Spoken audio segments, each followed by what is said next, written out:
Salam dəyərli izləyicilər və ədəbiyyat sevərlər, kanalımıza xoş gəlmisiniz. Bugün biz sizinlə ədəbiyyatın ən təməl və vacib sahələrindən biri olan ədəbiyyat nəzəriyyəsi mövzusuna toxunacağıq.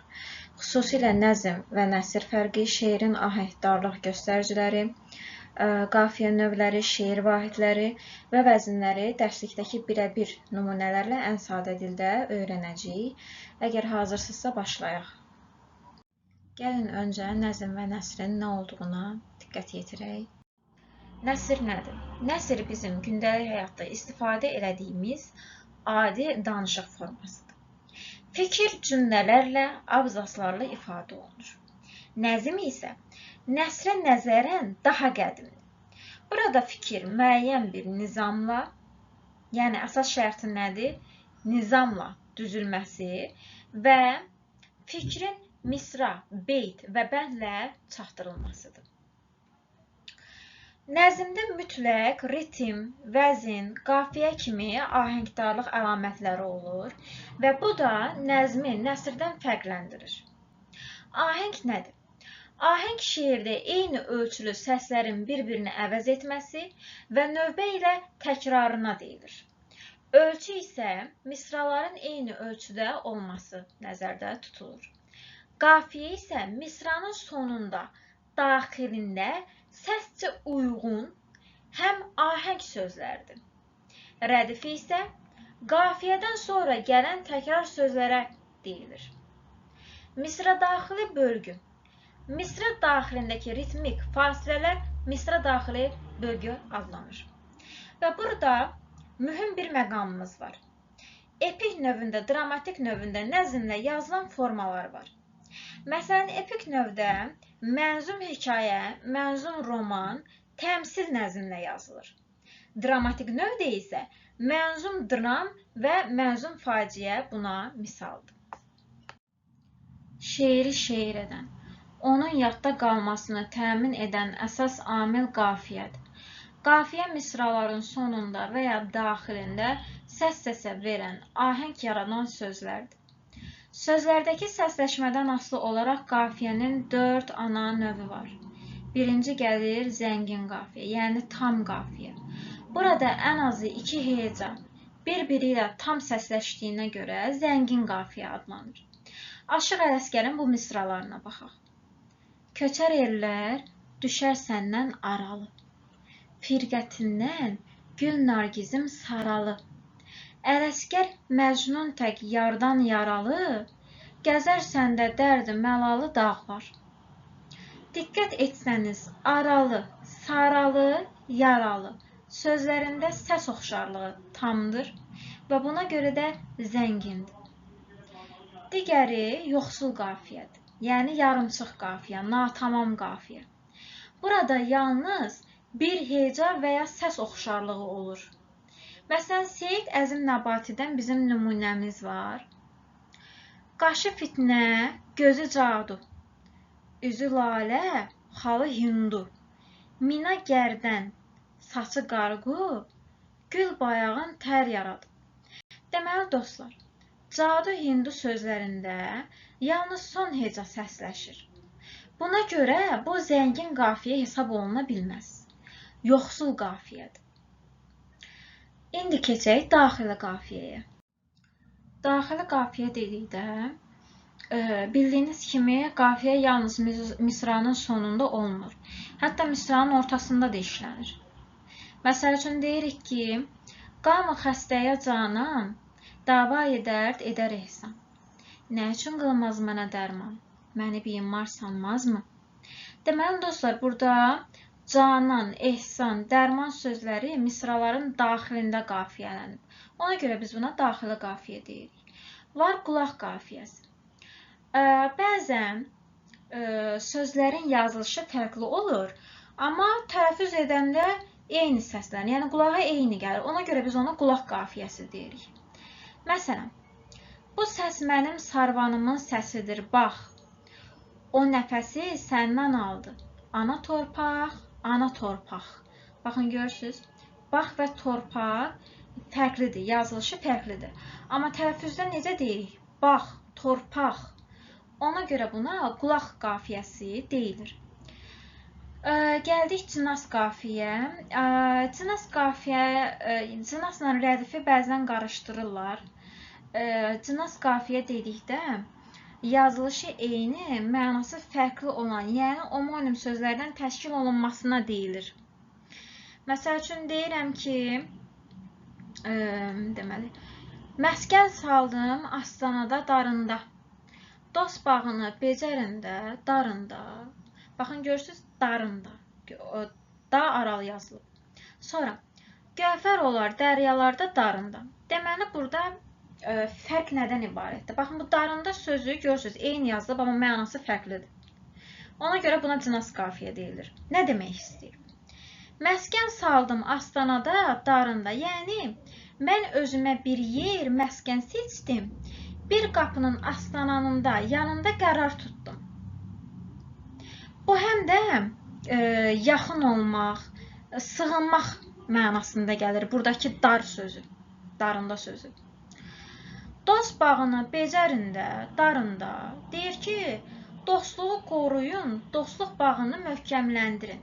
Necə ki, bağa qulluq eləməsən quruyar, dostluğa da qayğı göstərmək lazımdır demək istəyir. Buradakı darında mənasında buna gəlir çıxır. Gövhər olar dəryalarda darında, yəni dənizin dərinliyində qiymətli gövhərlər olduğu kimi, insanın və həyatın dərinliyində də qiymətli şeylər gizlənə bilər. Yəni, zahirə baxma deyir. Dərinə enginən, dərinə bax demək istəyir. Bunun da mənası bu cürdür. Görürsünüz, darında sözündə mənalar var. Və buna nə deyilir? Cınas qafiyə. Rədif, əvvəldə də qeyd elədiyimiz kimi, qafiyədən sonra gələn və eyni ilə təkrar olunan sözlərdir. Məsələn, Füzulinin məşhur söz qəzəlini biz nümunə göstərə bilərik. Burada deyir ki, xəlqə ağzın sirrini hərdən qılır izhar. İzhar sözünə diqqət edin. İzhar söz. O nə sirdir, kim olur hər ləhzə, yoxdan var söz. İzhar var. Burada qafiyədir. Və qafiyədən sonra söz gəlib. O həmin söz rədifdir. Deməli, xəlqə ağzın sirrini hər dam qılır izhar, söz. Bu nə sirdir, kim olur hər ləhzə, yoxdan var söz. Artıran söz qədrini, sidq ilə qədrin artırar. Kim nə miqdar olsa əhlin eylər ol miqdar söz. Görürsünüz, qafiyələrdən sonra gələn bu söz ki var, bu rədif hesab olunur. Deməli, izhar var, miqdar oldu qafiyə, söz isə rədif. Daha sonra bizim var misra daxili bölgü. Misra daxili bölgü deyildikdə şeiri oxuyarkən misra daxilində elədiyimiz pauzaya biz onu deyirik. Məsəl üçün, gəlin bu nümunəmizə baxaq, 4-4lük nümunəmizə. El bilir ki, sən mənimsən, yurdum, yuvam, məskənimsən, anam doğma, vətənimsən, ayrılarmı könül candan, Azərbaycan, Azərbaycan. Baxın, gördünüz, pauzalar elədim. Bu bizim nəyimiz oldu? Misra, daxili bölgümüz. Və heca vəznində bölgü bütöv söz prinsipinə əsaslanır. Yəni, sözü biz ortadan bölmürük, onu da yadda saxlayaq. Keçək digər slaydımıza. Burada var bizim şeir vahidləri və quruluşu, yəni misradır, beytdir, mətlə, məqtə, şah beyt, bunların izahı olacaq. Deməli, əsas şeir vahidlərimiz hansılardır? Birinci gəlir misra. Misra şeirin hər bir sətridir. Nümunə də var. Məsəl üçün, çox keçmişəm bu dağlardan. Bu nə oldu? Bir sətirdir, düzdürmü? O sətir ki var, o adlanır misra. Var beyt. Beyt iki misradan ibarət olan hissəyə deyilir və nümunə nə göstərə bilərik? Yadda saxlayın, qəzəl, qəsidə, məsnəvi. Qəzəl, qəsidə, məsnəvi. Bunu yadda saxlayın. Bu beytdir. Çünki iki misradan ibarət olur. Məsəl üçün, deyirik ki, ver sözə ehya ki, tutduqca sam xabi əcəl, edə hər saat səni ol uyqudan bədar söz. Yəni, bu nə oldu? Bizim beytimiz. Daha sonra, İki misradan ibarət olan hissə beyt deyilirdi. Sonra beytdə var mətlə, məqtə və şah beyt. Bu beytimizin növləridir. Mətlə beyt dedikdə biz ilk beyti nəzərdə tuturuq. Məqtə beyt dedikdə son beyti nəzərdə tuturuq. Və şah beyt də dedikdə ən qüvvətli beyt nəzərdə tutulur. Daha sonra gəlir bənd. Bənd də bir neçə misradan, daha doğrusu 2 və daha çox misradan ibarət olan hissədir. 4-lük, 5-lik, 6-lıq şəklində olur. Azərbaycan poeziyasında dostlar 3 ana şeir vəzni var. Bunlardan biri heca vəznidir. Heca vəzni bizim öz şəxsi milli vəznimizdir. Bütün misralarda hecaların sayca bərabərliyinə əsaslanır. 2 hecalıdan 16 hecalıyadək növləri mövcuddur. Qoşmadır, gəraylıdır, bayatıdır, tətinizdir, heca vəznində yazılır. Və deməli, Kitab-ı Dədə Qorqud eposunda və Avestada olan şeirlər ki var, şifahi xalq yaradıcılığının bütün nəzm nümunələri heca vəznindədir. Bunu da unutmayaq. Daha sonra gəldik sərbəst şeirə. Sərbəst şeirdə misraların ölçüsü, hecaların sayı və qafiyələrin düzülüşü baxımından sərbəstlik olur. Şeirdə ahəng tarazlığı, vurğu, intonasiya ilə düzəlir. Deməli, ahəng tarazlığı nə ilə düzəldir? Vurğu və intonasiya ilə. Sözlər misralara ahəngdar səpələnir. Qafiyəyə rast gəlinə bilər, amma şərt deyil ki, qafiyə olsun. Elə bir şərtimiz yoxdur sərbəst şeirdə. Misralar həm dalbadal, həm də çarpaz qafiyələnə bilər. Və bu cür şeirlərdə heca vəzninin təsiri aydın hiss olunur əslində. Standart ölçüdən kənara çıxsa da, yenə də ahəng tarazlığı saxlanılır. Deməli dostlar, bizim digər vəznlərdən biri də əruz vəznidir. Əruz vəzni ərəblərə məxsusdur. Və ədəbiyyatımızda əruz vəzninin 11 bəhrindən istifadə olunmuşdur.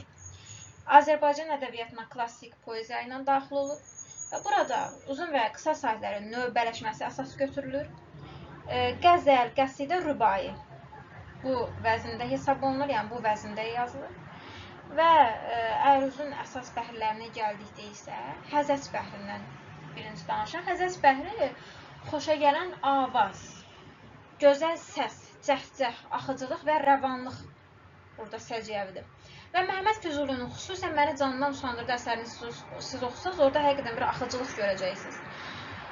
Leyli Məcnun Məni canından usandırdı əsərinə bura nümunə göstərmək olar. Məhəmməd Aydının Türkün nəğməsi, Şah İsmayıl Xətainin Dəhnaməsi, Mirzə Ələkbər Sabirin Əkinçi əsərini bura nümunə göstərə bilərik. Rəməl. Rəməl ləngərlənə yerimək mənasını verir. Burada bir vüqarlılıq, dalğınlıq özünü göstərir. Həmçinin Məhəmməd Füzulinin söz əsəri və Nəsiminin Ağrımas əsərini biz bura nümunə göstərə bilərik. Daha sonra gəlir xəfif. Xəfif bəhri yüngül, zərif, incə mənasındadır. Oynaqlıq və yüngüllük əsas xüsusiyyətidir. Seyid Əzim Şirvaninin Qafqaz müsəlmanlarına xitab əsərini biz bura nümunə göstərə bilərik. Daha sonra gəlir səri. Səri sürətli deməkdir, hecaya bənzəyir. Münsərif var, axıcı mənasına gəlir. Mütəs var, kökündən qopardılmış mənasına gəlir. Və mütəs bəhrində də Cəfər Cabbarlının ana əsərini biz nümunə göstərə bilərik. Və ən az işlənən bəhr hansıdır deyə soruşsanız, o da rəcəzdir. Və Nəsiminin Sığmazam və klassik janrlar ki var, qəzəl, qəsidə, rübai, müxəmməs, tuyuq bu vəznində yazılmışdır. Deməli, rəcəz bəhrində hansı yazılıbdır? Nəsiminin Sığmazam əsəri. Ağrımazam əsərini soruşsa, o artıq Rəməl bəhrində yazılmış əsərdir. Deməli, dostlar, həyata əks elətdirmə üsulları nədir? Müəlliflər həyata əks elətdirmək üçün 4 əsas üsuldan istifadə edirdi ki, bunlardan biri tərənnüm, digəri təhkiyə, təsvir və göstərmə şəklindədir. Tərənnüm nə deməkdir? Az öncə mən sizə bir şeir oxumuşdum. Misra daxili bölgünü orada biz baxmışdıq. Səməd Vurğunun Azərbaycan şeirində deyir ki, el bilir ki, sən mənimsən, yurdum, yuvam, məskənimsən, Anam doğma vətənimsən, ayrılarmı könül candan? Azərbaycan, Azərbaycan. Dostlar, Səməd Vurğun Azərbaycan şeirində baş verən bir əhvalatı bizə danışmır, nağıl eləmir. Baxın, nağıl eləmə yoxdur bu şeirdə. O vətənə olan o sonsuz sevgisini, daxili coşqusunu tərənnüm edir. Nə deyir? Deyir, sən mənim yurdum, yuvam, məskənimsən. Görürsünüz? Burada şairin subyektiv münasibəti və emosiyası ön plandadır. Bu nə deməkdir? Bir əşya və hadisələrə subyektiv fikrini müsbət şəkildə şair bildirir. Və tərənnüm üsulu ən çox lirik növə aid olan şeirlərdə işlənir və hər zaman nə dedik? Müsbət mənada işlənir. Keçək təhqiyə. Bədii əsərdə hadisə və əhvalatın şair və yazıcı tərəfindən söylənilməsi, danışılması təhqiyə adlanır. Təhqiyə iki şəkildə olur. Birinci, hadisə danışanın şahidliyi yolu ilə verilir və ya rəvayət şəklində söylənilir. Təhqiyə ən çox epik növlə bağlı olur. Dastan, nağıl, roman, povest, hekayə bura bağlıdır. Və sizə bir nümunə. Basat ayıya yanaşdı. Gördü ki, bir dəri yumaq kimi yatıb. Basat oxunu kirişə qoydu, ancaq atmadı. Dedi, yatan adamı vurmaq mərdlikdən deyil. İrəli yeriyib oxun arxası ilə ayının böyrünə vurdu. Bu, Kitab İzzədə Qorqudda Basatın Təpəgözü öldürdüyü boydadır nümunəmiz. Və qısacası desək, burada mən sizə nəql elədim. Yəni, əhvalatı danışdım ki, belə bir əhvalat olubdur. Yazıçı burada bir nağılçı və ya hadisənin canlı şahidi kimi çıxış edir. Nə deyir? Deyir ki, Basatın Təpəgözü öldürdüyü boyda, belə deyir də, yəni, Basatın ayıya necə yaxınlaşdığı, nə elədiyi, addım-addım bizə bunu başa salır. Və təhqiyə olan yerdə mütləq bir hadisə, sujet və hərəkət olur. Bunu da unutmayaq. Gəlir təsvir. Bədii əsərdə hadisə və ya əşyanın əlamətlərinin sözlə ifadəsi təsvir adlanır. Təsvir də təhqiyə kimi əsasən epik növlə bağlı olur. Və kitabdan bir nümunəmiz var idi bizim. Təsvir edirəm, baxın. Deyirəm ki, uzun boylu, ağ bənizli, qara qaşlı, qara gözlü, uzun saçları çiyinə tökülmüş, əynində yaşıl ipək xalatı olan bir qız mənzərəyə tamaşa eləyirdi. Sözlə mən şəkil çəkdim. Yəni, yazıcı hər hansı bir personajın o xarici görünüşünü, portretini və ya o təbiət mənzərəsini, peyzajı gözümüzün qabağında canlandırır. Bu nümunədə heç bir hadisə baş vermir. Mən sizə hansı bir hadisəni burada mən nəql elədim? Yox. Sadəcə dedim ki, qızın boyudur, bənizidir, saçlarıdır, geyimidir. Bunu sizə təsvir elədim. Və o fırça əvəzinə mən sözlərdən istifadə elədim. Bu nə adlanır? Təsvir. Var göstərmə. Göstərmə çox rahatdır. Hadisənin oxucu və ya tamaşaçıya əyani şəkildə göstərilməsinə deməli göstərmə deyilir. Dramatik növlə bağlı olur. Komediyadır, faciə, dram bununla bağlıdır. Əsər dialoq və monoloqlar üzərində qurulur. Hadisələr müəllifin dili ilə verilmir. Baxın, göstərmədə hadisə müəllifin dili ilə verilmir. Personajın hərəkəti, nitqi vasitəsilə göstərilir. Nümunə. Hacı Qara təşvişli bir şəkildə. Əşi, kimsən? Nə istəyirsən bu vaxtı? Hacı Qara deyir. Heydər bəy də deyir ki, xoflanma hacı, dostuq, sənə xeyir xəbər gətirmişəm. Göstərmə üsulunda yazıçı aradan çəkilir. Arada nəql eləyən müəllif dili yoxdur.